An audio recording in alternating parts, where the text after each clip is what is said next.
turns against its master.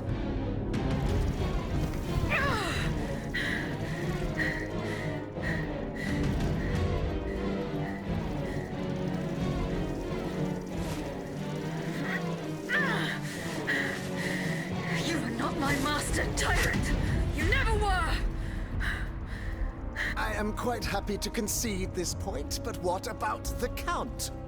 Have you forgotten that he gave you life and whispered the order that animates you? Look how he runs, the coward! Do you understand what he has in mind? La pauvre enfant, sleeping so sweetly, she won't be dreaming for long now!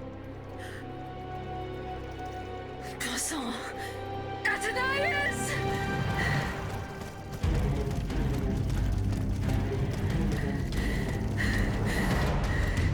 Don't move! The time has come to set you free, Aegis. This whore's soul has poisoned your cogs for too long. Adieu, sad puppet. No! Bonté Divine, I don't want to die.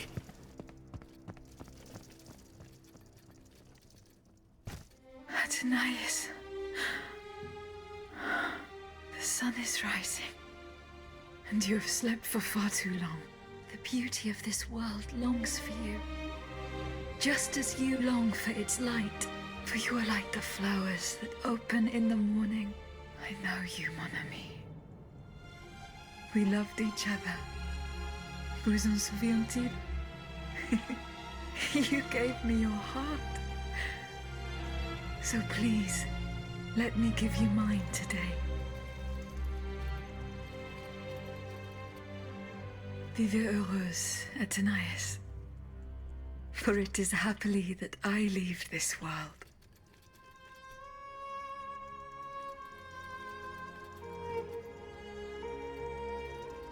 This way, monsieur.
Monsieur, we have the king. It is now up to us to wield his scepter. In this trying time, crucial decisions must be made without delay. First and foremost, we must take back Paris. And how do we do that, mon Dieu? There are automats everywhere, and they are constantly regenerated by their crimes. We have the king. Cagliostro has fled, but he is leaving a trail of blood. I doubt he will survive his injuries. As a result, the automats are left to their own devices, with no one to give them orders and no reinforcements. And since I'm sure the Parisians will no longer venture out into the streets, the machines will soon have no more souls to harvest. Sooner or later they will no longer be able to move and, par la grâce de Dieu, will become inanimate objects again. It's a matter of days, weeks at most. Mais ensuite, once peace has been restored, what of the kingdom? This is indeed a crucial issue. Leaving the nation without a government would expose it to the greatest danger. Worse, it would condemn it to civil war. Eh bien quoi, monsieur? Can you not govern together? Unfortunately, the disagreements that divide our assembly run far too deep. That which we can agree is that we have been given a chance to choose the person who shall succeed the tyrant. I believe I am the person who is best suited to exercise power. Of course, I will only hold office for as long as it takes to set up a new assembly and a government of the people. For the French will no longer tolerate a king. We can be sure of that. Are you joking? What have you done that would convince us to let you take down the monarchy? Answer, Monsieur de Robespierre. You have our full attention. Monsieur, I rest my case. Very well.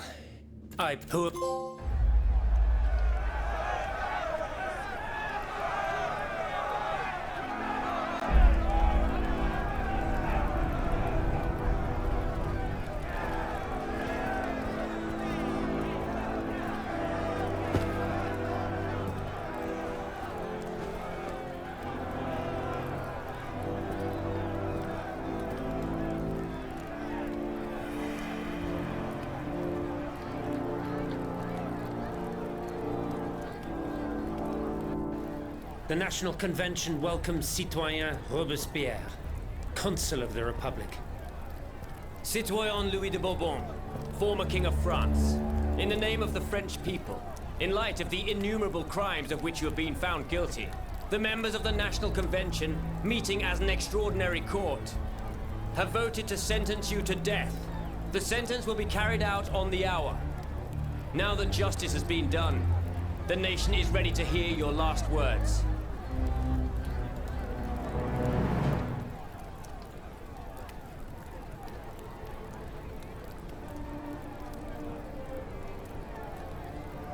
My loyal subject, since you must lead a lamb to the altar, since you must offer a sacrifice to this new France that you intend to found, I will be that sacrifice. How dreadful this world is, where beauty is doomed to fade and flesh decays. I found no consolation in this world. I vainly thought I was giving our souls the gift of immortality beyond our mortal bodies. The Grim Reaper was my sworn enemy. Influenced by the most awful of men, I believed that the genius of machinery could overcome death itself. Alas, I have lost this fight, and am branded with the mark of murderer. Life, even more than the crown, was heavy for me to bear. I have suffered too long under the thumb of nature, which I despised. As a child, I saw my older brother die. I lost my father in the prime of his life, and then my mother, who was even younger. My beloved daughter did not live a year. As for my son, the first of my heirs, I unknowingly gave him to drink from a poisoned cup. I mourn the death of these poor souls daily. My death will not unite us, of this I am certain. For I, in my misery, have lost the support of my faith. So, executioner, lay me down on this board of adieu. I will sleep now. Sleep at last, and not to dream.